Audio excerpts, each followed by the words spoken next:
reasonable versus team dysfunction.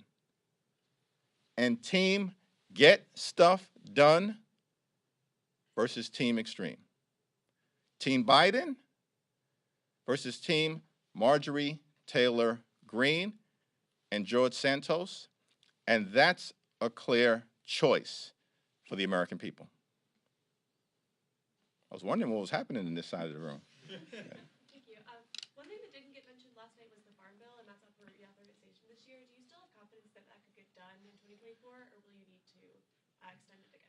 It's my hope that we are going to be able to get the Farm Bill done by the end of the fiscal year and or the calendar year. And Democrats, as we have been committed in other areas, will continue to find bipartisan common ground with our Republican colleagues.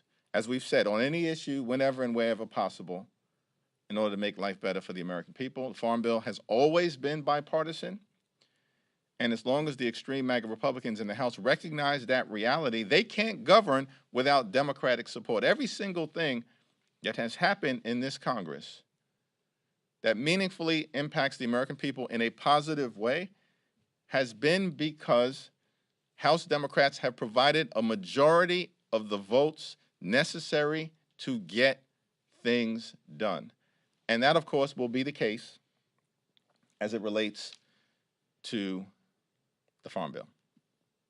I'll stick on this side. Over on the Senate side, there's some Republican infighting over earmarks and the government funding package. I believe you have some of your own in the minibus. What do you make of the backlash earmarks receive when they are allowed? Well, community-funded projects are an important part of enabling members of Congress on both sides of the aisle to identify priorities related to the expenditure of taxpayer dollars, and that authority rests with the Congress, not anybody else, according to the Constitution, the Congress. And so I do think it's important in a very modest way, which is the case connected to community-funded projects, that are heavily vetted to make sure that they are equitable and effective and efficient expenditures of taxpayer resources, that it's a part of the appropriations process that is bipartisan and advances the ball for the American people. On Ukraine, some Republicans have started to float the idea of making a loan guarantee as a way to get them the funds they need to carry out the war. Is that something that Democrats would be open to considering if it meant getting Ukraine aid sooner than waiting for Speaker Johnson to bring up the Senate supplemental, which seems very clearly not going to happen? The only way forward with respect to meeting the national security needs of the American people is for House Republicans to put the bipartisan national security comprehensive bill sent over from the Senate on the floor for an up or down vote. And everybody in the House knows that were that to happen, there will be about 300 votes or more in support of the bipartisan comprehensive national security bill. So we can meet the needs of our allies, our democratic allies in Ukraine, in Israel, in the Indo-Pacific, and also surge humanitarian assistance to Palestinian civilians in Gaza who are in harm's way through no fault of their own, and also civilians in theaters of war all across the country. The bipartisan, comprehensive, Senate-passed national security bill is the only way forward. We need an up or down vote. It's time for the House Republicans to support the national security interests of the American people and break from the pro-Putin MAGA extremists in their party.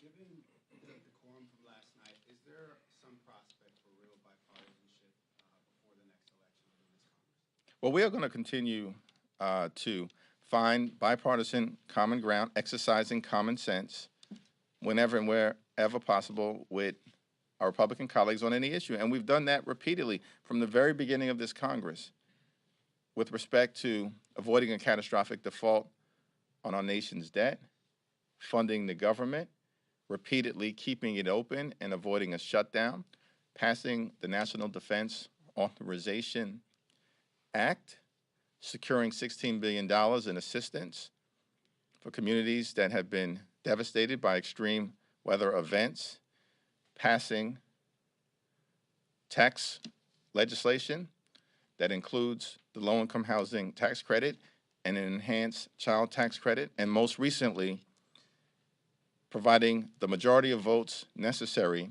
to get the first 6 appropriations bills over the finish line. We are going to continue to govern in a common sense way, and we're just asking our Republican colleagues to stop the political stunts. That was an embarrassment last night. A complete embarrassment. Marjorie Taylor Greene, who's basically running the House Republican Conference, shows up in campaign paraphernalia. And then these people want to lecture Joe Biden because he delivered a strong and forceful speech that made them uncomfortable because he exposed their lies and shamelessness. We have one message for extreme MAGA Republicans who want to lecture us about decorum.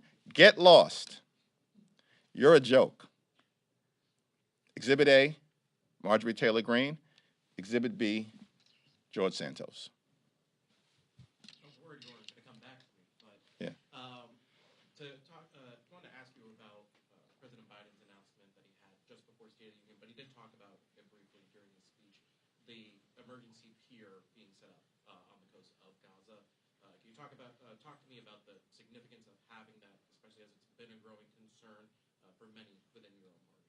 It was an important announcement in the context of making sure that we can surge humanitarian assistance to Gaza in order to address the clear needs of Palestinian civilians who are in harm's way in a theater of war through no fault of their own, as President Biden articulated. There are 3 pressing things that need to be accomplished in the context of the war between Israel and Hamas.